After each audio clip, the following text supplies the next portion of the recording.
Bismillahirrahmanirrahim. Assalamualaikum warahmatullahi wabarakatuh. Waalaikumsalam. Alhamdulillah wassalatu wassalamu ala Rasulillah wa ala alihi wa sahbihi wa mawala wa la hawla wa la quwwata illa billahi wa ba'd. Baik, kita lanjutkan kajian kita masih membahas tafsir surah Al-Baqarah masuk ke ayat 62. A'udzu billahi minasyaitonir rajim. Bismillahirrahmanirrahim. Innal ladzina amanu wal ladzina hadu wan nasara was-sabiina man amana billahi wal yawmil akhir wa 'amila shalihan falahum ajruhum 'inda rabbihim wa la khaufun 'alaihim wa la hum yahzanun. Sesungguhnya orang-orang yang beriman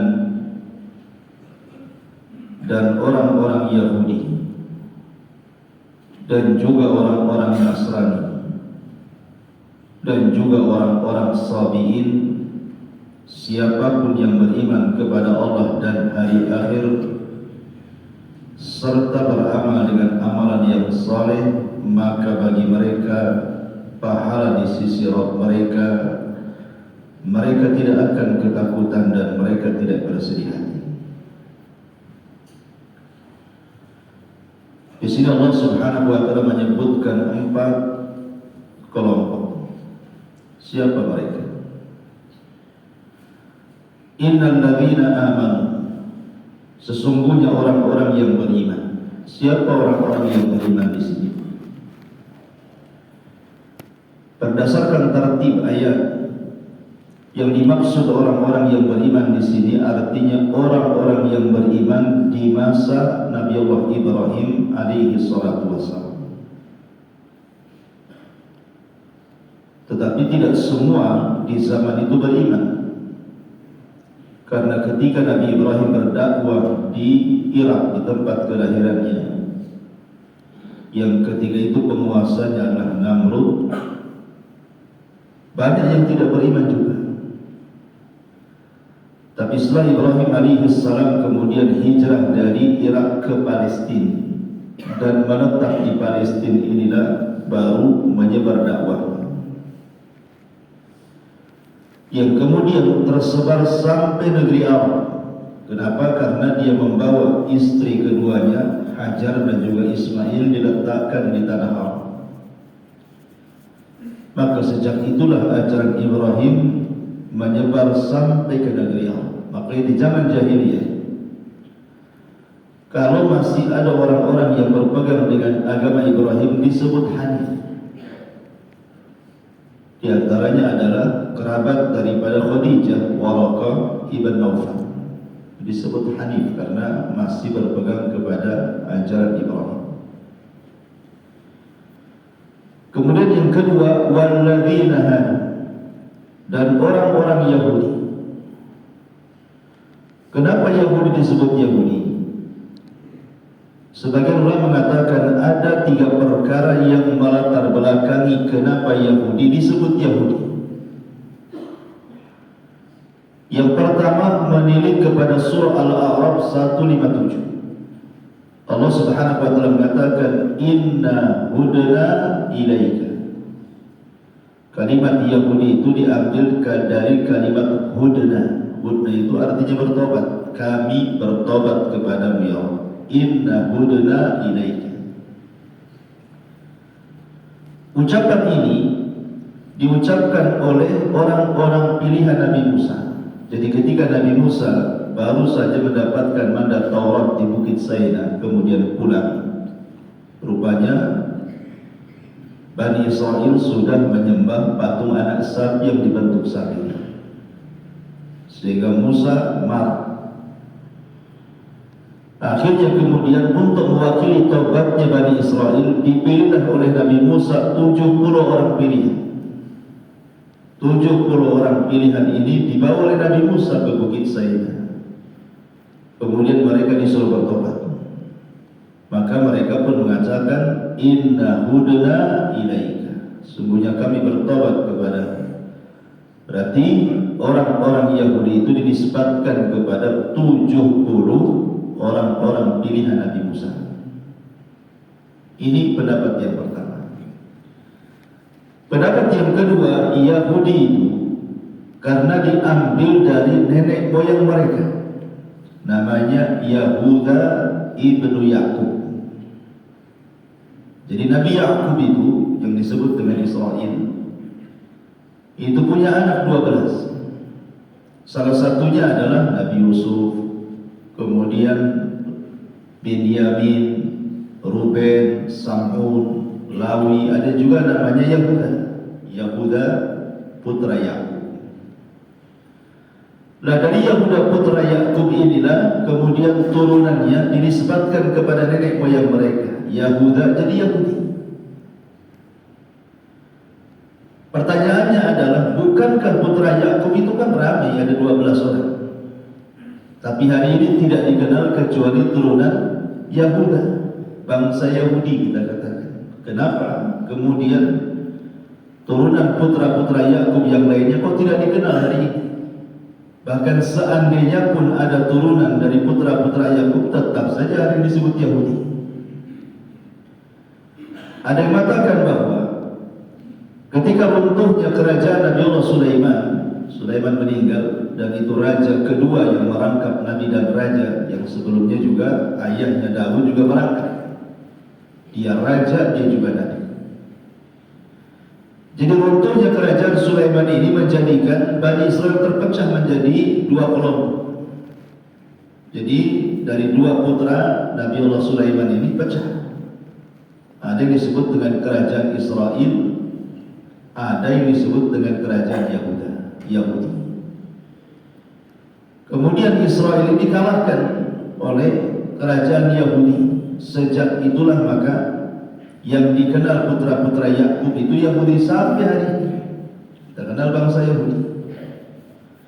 Sehingga kemudian para pakar sejarah mengatakan bahwa Yahudi itu dinisbatkan kepada nenek moyang mereka, Yahuda ibnu Yakub.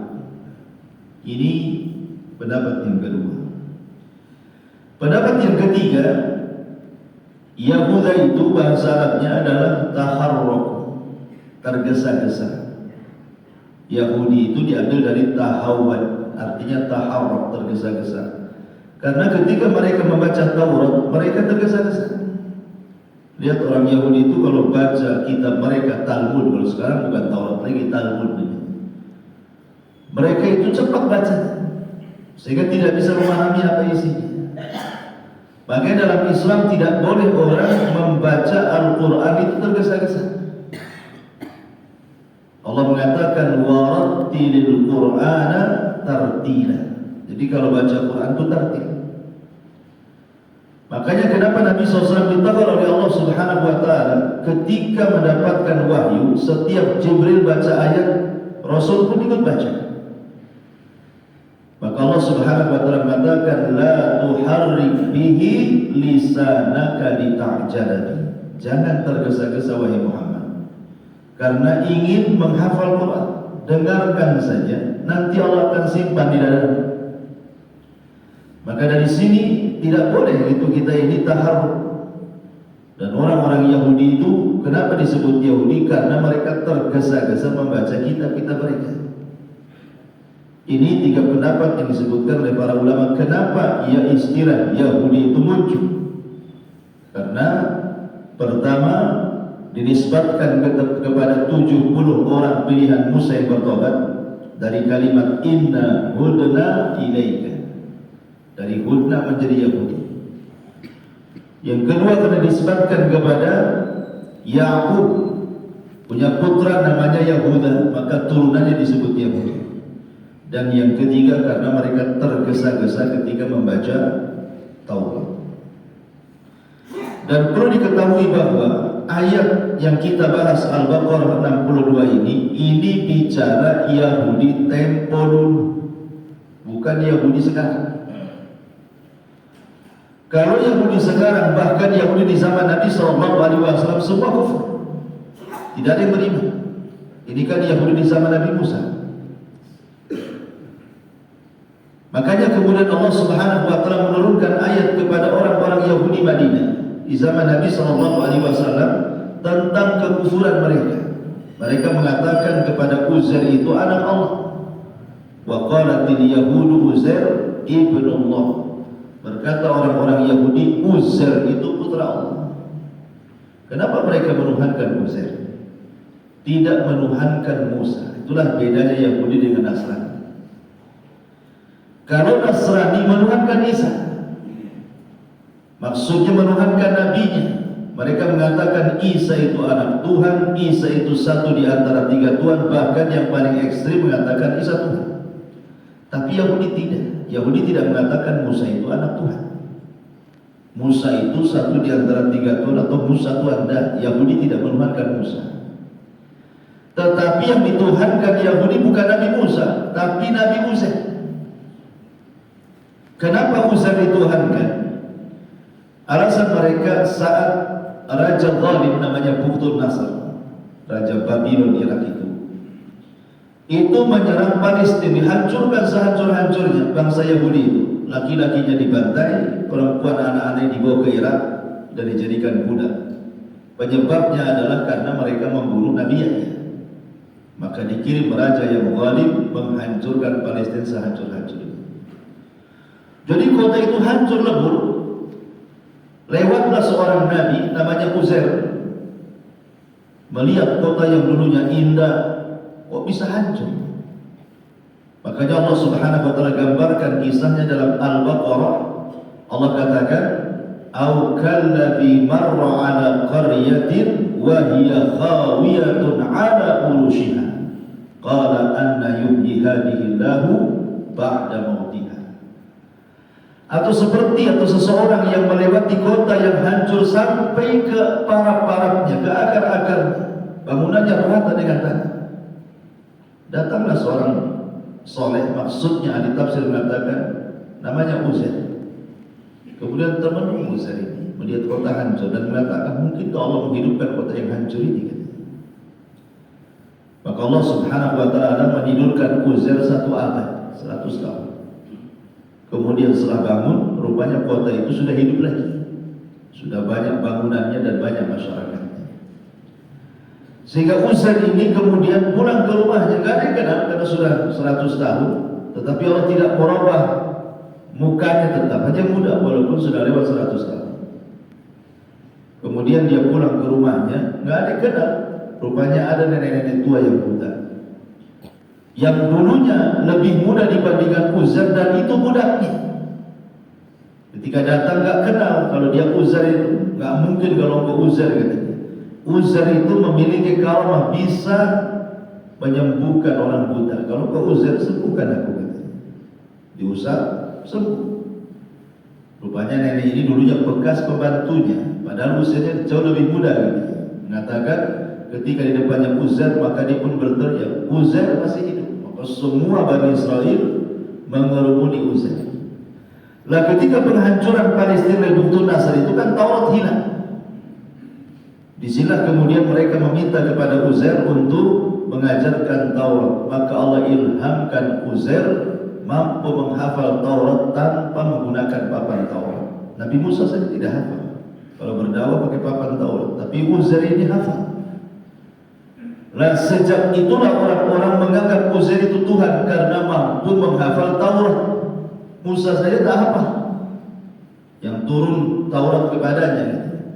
Maka orang-orang Yahudi mulai menuhankan Uzair gara-gara hafal Taurat. Kalau dalam Islam itu banyak orang hafal Quran. Ada anak kecil itu namanya Musa hafal Quran. Gak ada juga Musa kita katakan anak Allah. Kalau dalam Islam itu semua orang yang menghafal Quran dikatakan anak Allah, banyak kali anaknya Allah. Ada banyak penghafal Quran dalam Islam. Jadi Uzair ini kemudian dituhankan oleh orang-orang Yahudi. Tetapi Yahudi di zaman Nabi Musa ya tidak, mereka masih beriman kepada Musa dan Taurat. Jadi ayat ini bicara tentang Yahudi tempo dulu itu, bukan Yahudi sekarang. Sekarang ini sudah kufur, mereka menuhankan Uzair.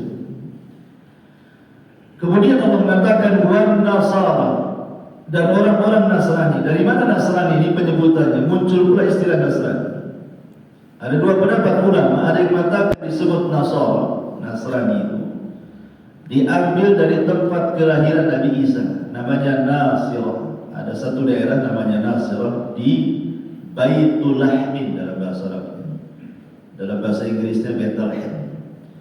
Disitulah ada satu desa disebut Nasirah. Dari desa Nasirah itulah lahir Isa bin Maryam.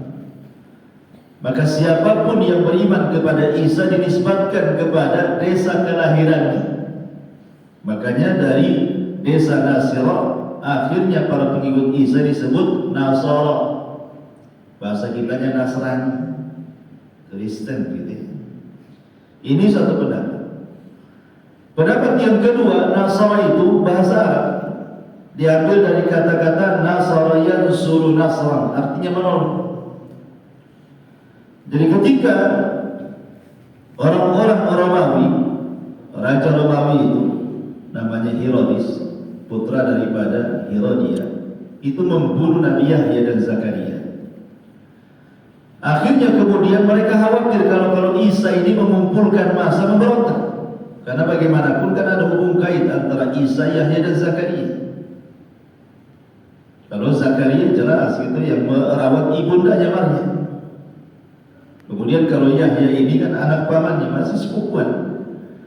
Sehingga ketakutan Raja Romawi ini kepada Isa akan menggerakkan manusia berujung kepada apa? Rencana pembunuhan Isa. Maka dikirimlah pasukan banyak untuk membunuh Nabi Allah Isa. Nah, Isa itu ketika itu berkumpul bersama 12 orang-orang pilihannya, murid-muridnya. Nah, ketika Isa kemudian diberitahu Jibril bahwa ada gerakan pasukan Romawi yang akan membunuhnya, maka dikumpulkan 12 orang-orang pilihan. Kemudian Isa mengatakan, disebutkan dalam Quran, man ansari ilallah, siapa yang akan menjadi penolong-penolongku? Qala al-hawariyuna nahnu ansarullah. Berkatalah orang-orang Hawariyun, orang-orang pilihan itu, kamilah yang akan menolong. Berarti kalimat An-Nasara itu diambil dari 12 orang-orang pilihan Nabi Isa, yang mereka disebut Hawariyun, yang mengatakan kepada Isa, nahnu ansarullah. Sejak itulah para pengikut murid-murid Isa ini disebut Nasara. Karena Injil sendiri yang ada di tangan Nabi Musa, di tangan Nabi Isa itu kan tidak ada, rupanya seperti apa kan tidak tahu. Karena Injil itu ditulis oleh murid dan murid-muridnya Nabi Isa.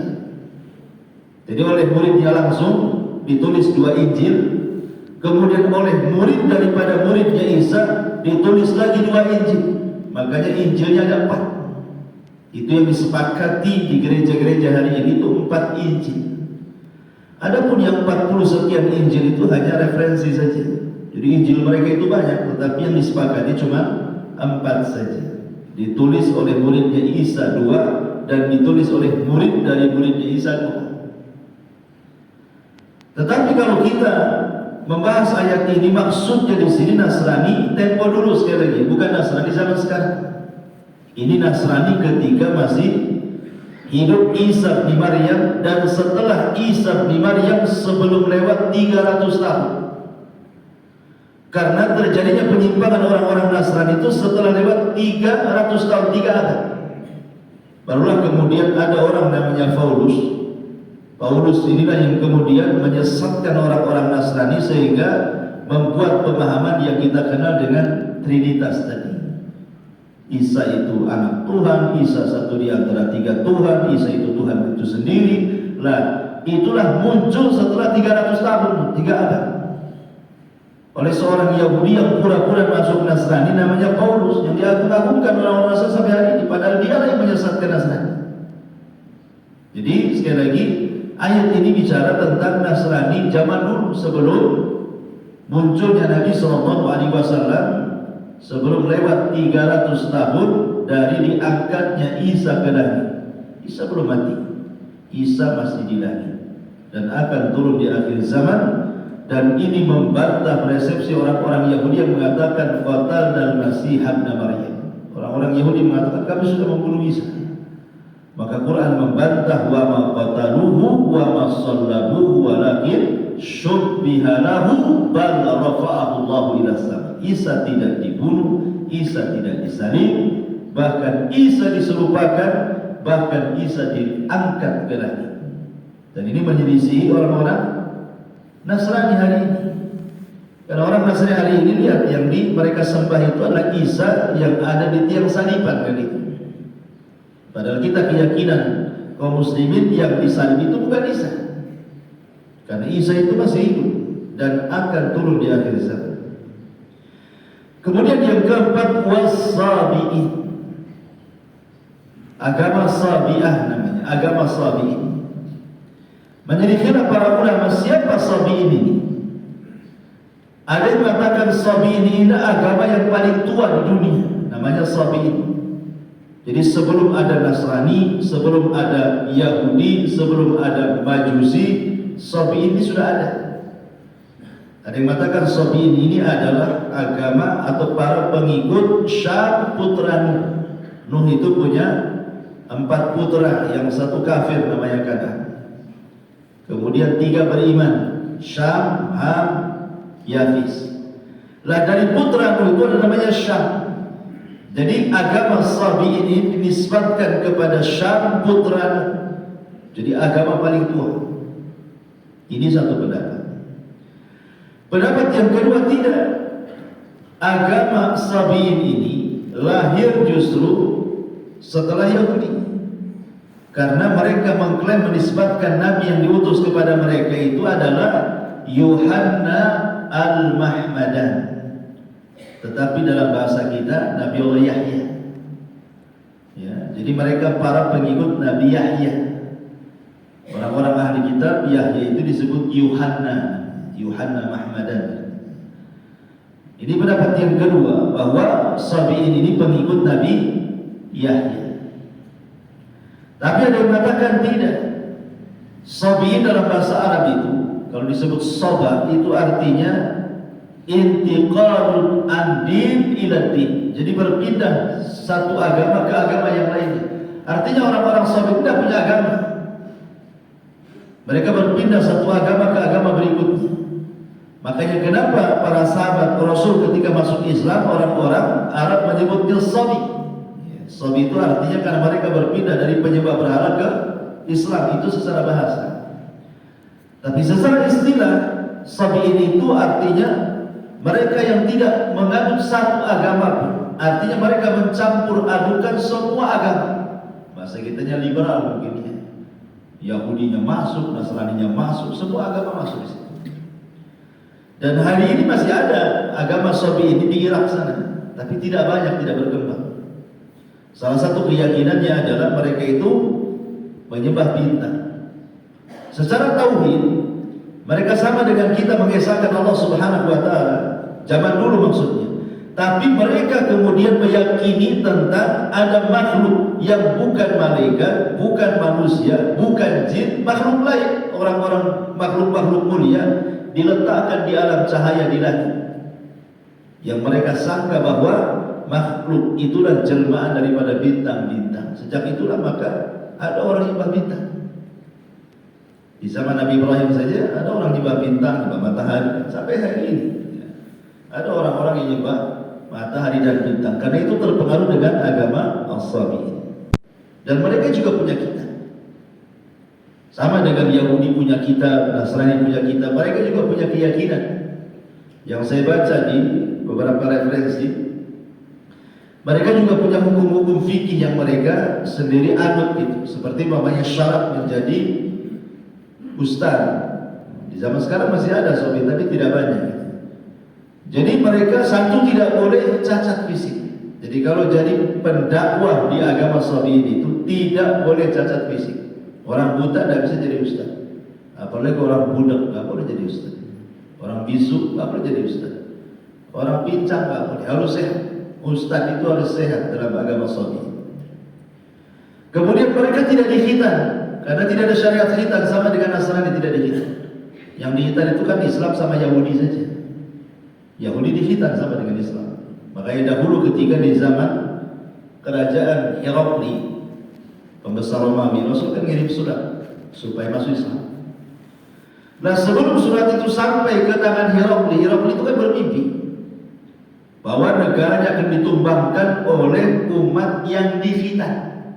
Lah di Syam itu belum dikenal Islam, hanya dikenal orang-orang Yahudi. Sehingga para penggawanya mengatakan kepada Herakli, setahu kami yang dikhitan itu orang-orang Yahudi. Kalau mau kita bantai saja orang Yahudi itu. Bertepatan dengan itu pula rombongan Abi Sufyan dari Arab sedang berdagang ke Syam. Rupanya ketahuan orang Arab tidak dikhitan, mereka dikhitan. Maka ditangkaplah Abi Sufyan ini, dihadapkan kepada Raja Romawi. Nah, kebetulan Romawi ini rajanya baru dapat surat dari Nabi. Dan dicocokkan tentang yang kirim surat, bertanya kepada Abi Sufyan, siapa Muhammad itu kok berani-berani kirim surat? Tetapi dari sini bahwa yang umat yang dikhitan itu cuma dua, Yahudi dengan Islam. Adapun selain Yahudi dan Islam, mereka tidak dikhitan. Nah, orang-orang Sabi'in tidak dikhitan sama dengan Nasrani, karena tidak ada syarat khitan bagi mereka. Kemudian juga di antara hukum-hukum as-Sabi'in ini, mereka tidak ada perceraian dalam rumah tangga. Jadi sehidup semati gitu ya, dan tidak ada pilihan. Kalau sudah menikah ya sudah, sampai dua-duanya mati. Tapi dalam Islam mesti ada perceraian dan begitu. Jadi ada hukum-hukum juga bagi mereka. Tapi yang jelas bahwa Sabi'in di sini artinya Sabi'in tempo dulu di zaman Nabi Yahya alaihi salatu wassalam, bukan Sabi'in hari ini. Kalau Sabi'in hari ini sesat semua, Yahudi, Nasrani dikafirkan dalam Islam.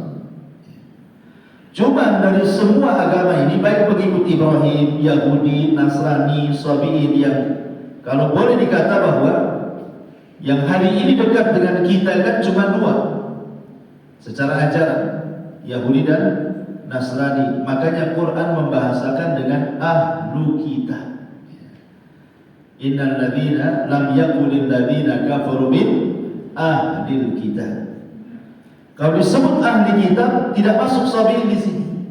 Kalau disebut ahli kitab itu hanya Yahudi dengan Nasrani. Dan secara hukum Islam ada kedekatan kita dengan mereka.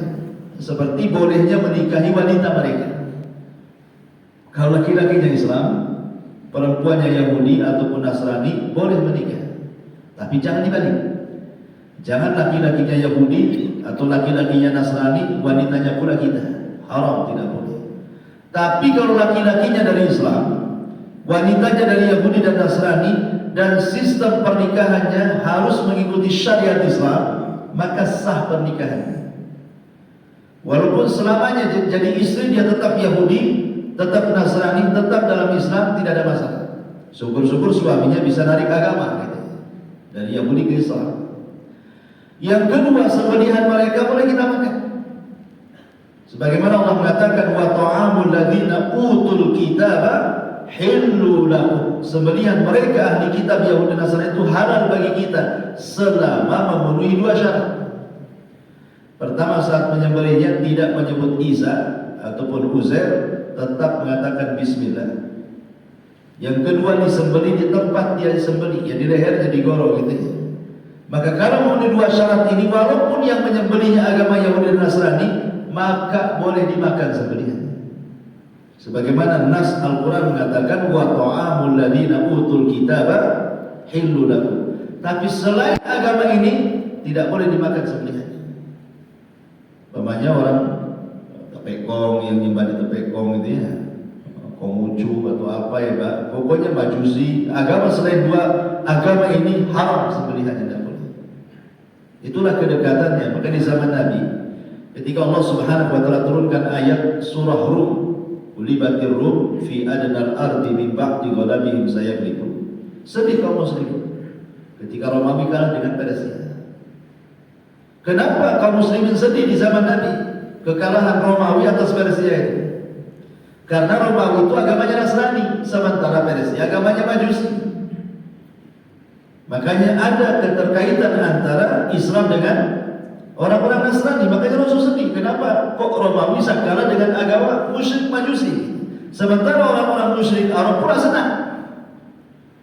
Kenapa? Karena Majusi dengan orang-orang musyrik Arab ada kemiripan dari segi kesyirikan, sama-sama coba berhala, itu maksudnya. Dan di akhir zaman sendiri nanti juga ada namanya hudnah. Hudnah itu perjanjian damai antara orang Islam dengan orang-orang Nasrani, kemudian memerangi di luar dua agama ini dan menang. Tapi kemudian Nasrani berkhianat, kemudian terjadilah perang yang disebut dengan Malhamatul Kubra. Orang Yahudi menyebutnya Armageddon, tapi nanti di akhir zaman. Baik, di sini Allah mengatakan innal ladzina amanu wal ladzina hadu wan nasara was sabiina man amana billahi wal yawmil akhir. Jika mereka, maksudnya orang-orang pengikut Ibrahim beriman di zamannya kepada Nabi Ibrahim, kemudian orang-orang Yahudi beriman di zamannya kepada Nabi Musa dan juga Tauratnya, kemudian juga orang-orang Nasrani di zamannya beriman kepada Isa dan Injilnya, dan juga Sabiin beriman kepada Nabi Yahya dan syariatnya, maka Allah katakan falahum ajruhum inda rabbihim wala khaufun alaihim wala hum yahzanun. Baru mereka akan dapat pahala. Dapat pahala di sisi Rabb mereka, tidak ada rasa takut atas mereka dan mereka pun tidak bersedih hati. Jadi konteks ayat ini jangan dibawa ke zaman sekarang. Karena orang-orang Yahudi di zaman sekarang walaupun beriman kepada Musa, anggaplah ada Yahudi yang betul-betul mengikuti Taurat dan Musa. Walaupun tidak ada sekarang, kan sudah tidak Taurat, ya kan? Orang Yahudi Israel mereka tidak pakai Taurat, pakai Talmud namanya. Dan Talmud itu menurut mereka intisari daripada Taurat, padahal ajarannya itu sangat ganas sekali. Mereka menganggap dari Yahudi itu seperti binatang. Orang Yahudi bunuh orang Islam itu ya nyantai saja, karena dia anggap binatang dalam Talmud mereka itu. Anggaplah ada orang Yahudi di zaman sekarang betul-betul mengikuti syariat Taurat dan Musa, atau Nasrani mengikuti ajaran Injil dan juga Isa, tetap kita katakan dua-duanya kafir. Dua-duanya masuk neraka. Kenapa? Karena Nabi SAW yang mengatakan la yasma'u bi Yahudiyun wala Nasraniyun thumma lam yu'minu bi illa kana min ashabil jahim. Kata Rasulullah SAW, siapapun Yahudinya, siapapun Nasraninya mendengar kedatangan aku kok tidak beriman, maka dia termasuk penduduk neraka. Dari sini menunjukkan bahwa orang-orang Yahudi yang akan masuk surga atau Nasrani yang akan masuk surga atau As-Sabiin yang akan masuk surga itu maksudnya di zamannya.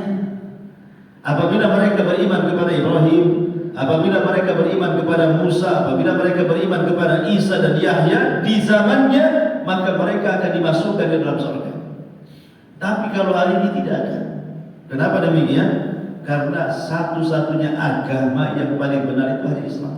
Dan itu berdasarkan nas Al-Quran, inna dina indallahil Islam. Agama yang paling benar itu hanya Islam. Bahkan Allah ancam wa man yabtaghi ghairal islami dinan falan yuqbala minhu wa huwa fil akhirati minal khasirin. Siapapun mencari agama selain Islam tidak akan diterima. Bahkan dia termasuk orang-orang yang merugi. Kenapa disebut rugi? Karena mereka lelah letih beribadah tapi ditolak. Rugi mereka, rugi dunia, rugi akhirat. Sudah habis biaya, tidak masuk surga. Makanya Allah mengatakan amilatun nasibah tasla naran hamiyah. Lelah letih ibadah, ujung-ujungnya masuk neraka. Jadi kalimat di sini falahum ajruhum inda rabbihim wala khaufun alaihim wala hum yahzanun, ini berlaku kepada orang-orang Yahudi, Nasrani, Sabiin dan orang-orang yang beriman di zaman Ibrahim. Itu maksudnya di zamannya, bukan dibawa kepada zaman sekarang. Karena kalau dibawa ke zaman sekarang, mereka sudah tidak lagi mentauhidkan Allah. Sampai orang Yahudi pun tidak mentauhidkan Allah. Mereka menganggap Uzair itu anak Tuhan. Dan semua Nasrani juga demikian, mengatakan Isa itu anak Tuhan kan gitu. sudah menyekutukan Allah. Yang mereka sembah itu sudah bukan Allah lagi. Mereka sudah tersesat jauh sehingga tidak bisa kita katakan mereka ahli tauhid. Tapi kalau cerita di zamannya ya mungkin bahwa ajaran Yahudi paling benar di zamannya, Nasrani paling benar di zamannya, As-Sabiin paling benar di zamannya. Karena sekarang sudah era Islam. Kalau sudah era Islam artinya Islamlah agama yang paling benar di atas agama Yahudi, Nasrani ataupun As-Sabiin. Ma'asyiral muslimin yang dimuliakan Allah Subhanahu wa taala. Di sini Allah mengatakan man amana billahi wal yawmil akhir wa amila shalihan. Di antara mereka ada yang beriman kepada Allah. Amana billahi, beriman kepada Allah Subhanahu wa taala. Dalam Islam ada yang disebut dengan arkanul Islam. Ada yang disebut dengan arkanul iman. Berarti kalau iman itu bicara tentang batin, kalau Islam bicara tentang zahir. Makanya ada rukun Islam, rukun iman. Jadi kalau bicara rukun iman itu bicara tentang amalan hati. Tapi kalau bicara tentang rukun Islam berarti amalan badan. Syahadat, ngomong asyhadu an la ilaha illallah. Amalan badan kan itu harus diucapkan. Salat nampak gerakannya. Puasa juga sama, badan kita yang nahan lapar. Kemudian juga haji ya nampak kali gitu ya, gerak sana sini. Zakat juga nampak nenteng harta. Itu disebut amal badan nampak. Tapi kalau rukun iman itu amal hati, karena semua adalah keyakinan. Beriman kepada Allah harus diyakini. Ya. Beriman kepada malaikat harus diyakini. Karena ini beriman kepada hal yang tidak tampak masalahnya. Allah kan tidak tampak, tapi kita yakin Allah ada, tetap beriman. Malaikat juga sama. Para Rasul, kita aja sama Nabi Muhammad, Nabi kita gak pernah ketemu. Nabi-Nabi sebelumnya apalagi kan itu. Tapi kita yakin ada Nabi-Nabi dan Rasul-Rasul yang diutus oleh Allah Azza wa Jalla ke permukaan bumi. Yakin harus. Dan Allah menghabarkan semuanya. Apalagi beriman kepada qada dan qadar. Ya, namanya takdir gak jelas kan itu. Kita aja gak tahu besok akan terjadi apa dengan kita. Yang penting kita beriman bahwa takdir kita sudah ditulis. Beriman kepada hari akhir, apalagi gitu ya, bahwa akan terjadi kiamat.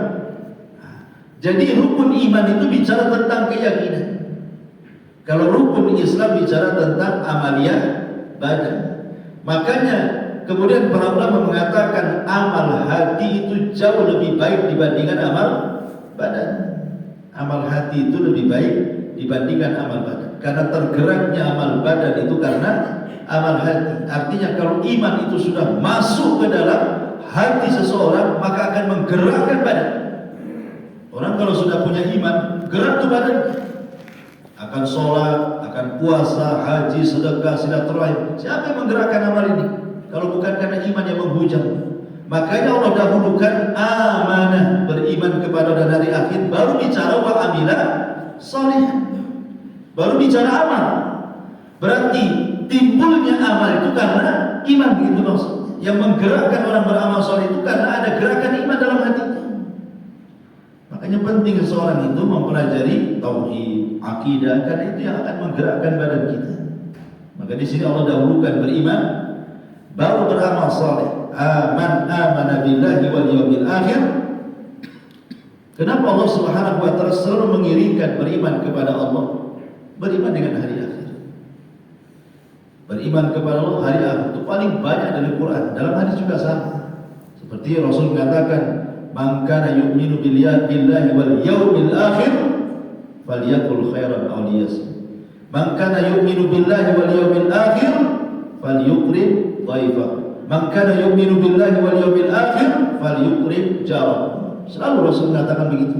Beriman kepada Allah hari akhir. Allah hari akhir itu.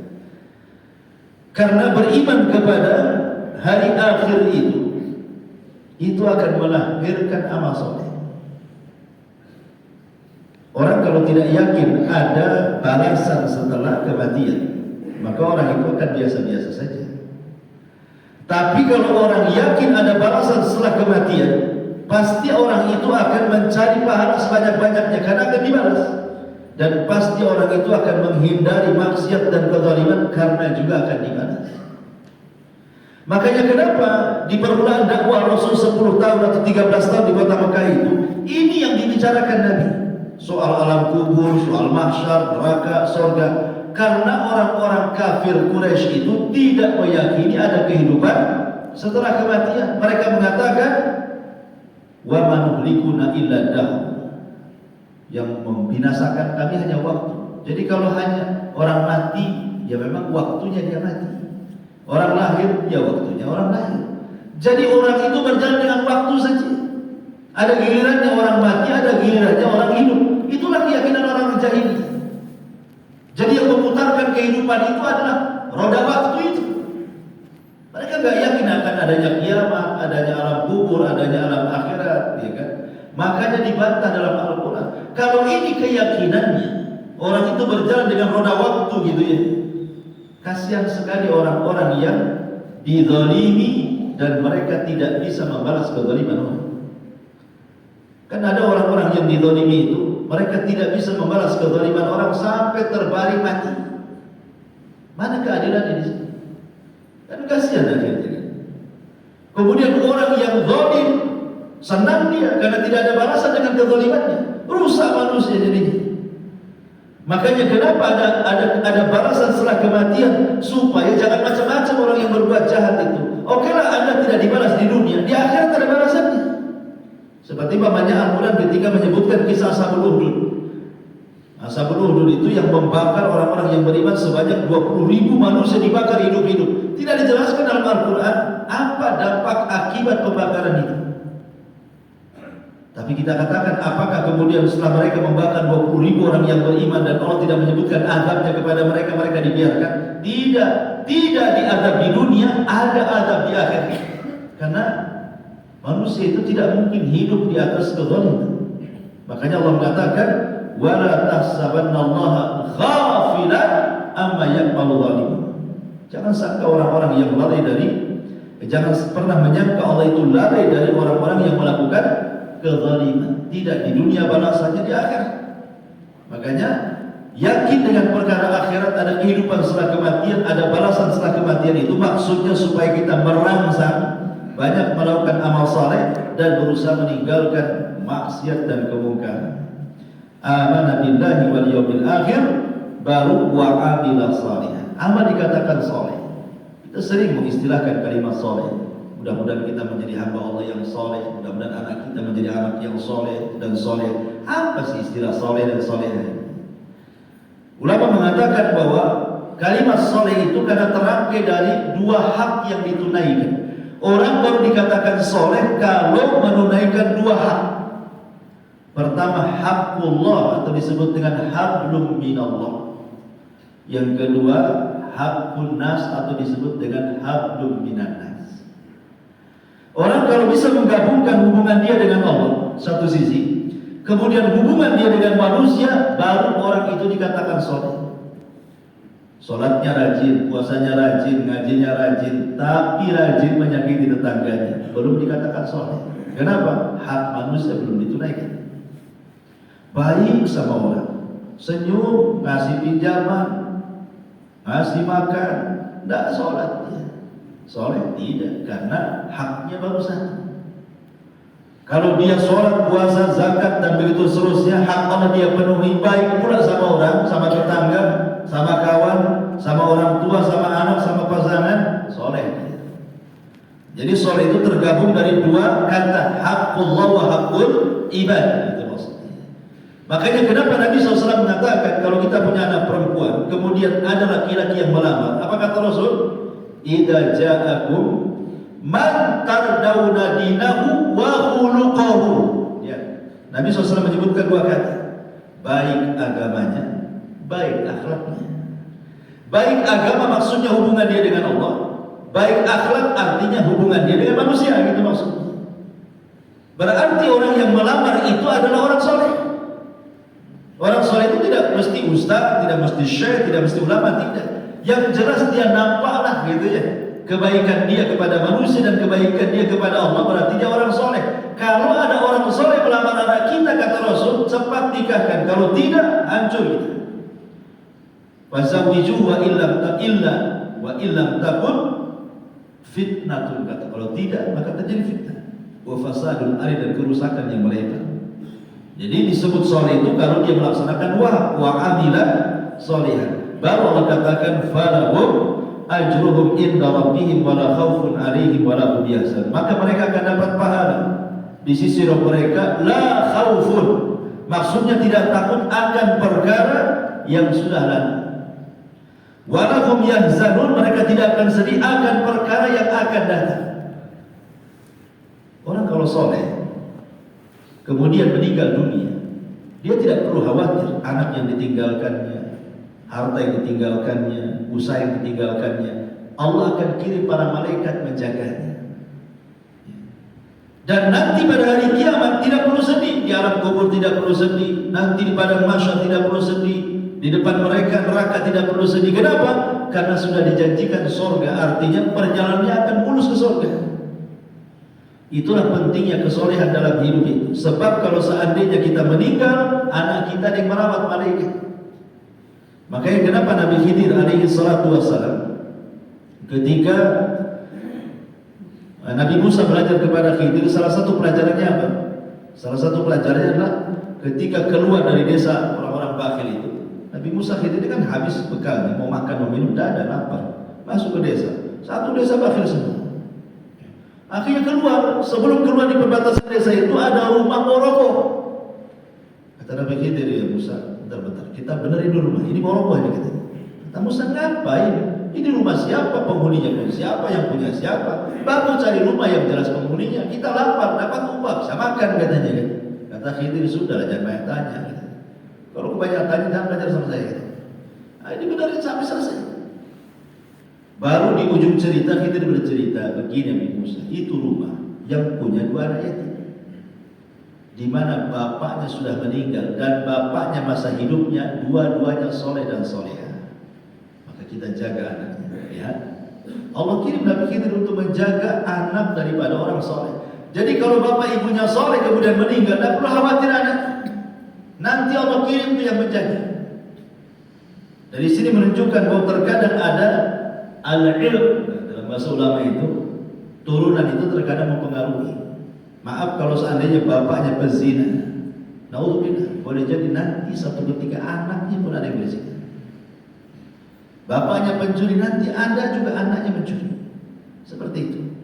Kecuali orang-orang yang diberikan taufik oleh Allah Subhanahu wa taala. Karena terkadang ada hukum-hukum yang sifatnya di masyarakat diistilahkan dengan hukum karma. Dan itu berlaku karena Nabi yang mengatakan tabarru aba'ukum tabarrukum abna'ukum. Berbuat baiklah kepada orang tua kalian supaya anak-anak kalian berbuat baik kepada kalian. Ada namanya al-jaza min jinsil amal. Balasan itu disesuaikan dengan amalannya. Kalau kita berbuat baik sama orang tua kita, nanti anak-anak kita berbuat baik sama kita. Jadi di sini ada namanya dosa jariyah, ada namanya amal jariyah, gitu ya. Wallahu a'lam bishawab. Benar manfaatnya subhanallah. Alhamdulillah. Asyhadu an la ilaha illa anta astaghfiruka wa atubu ilaik. Allahu ta'ala. Assalamualaikum warahmatullahi wabarakatuh.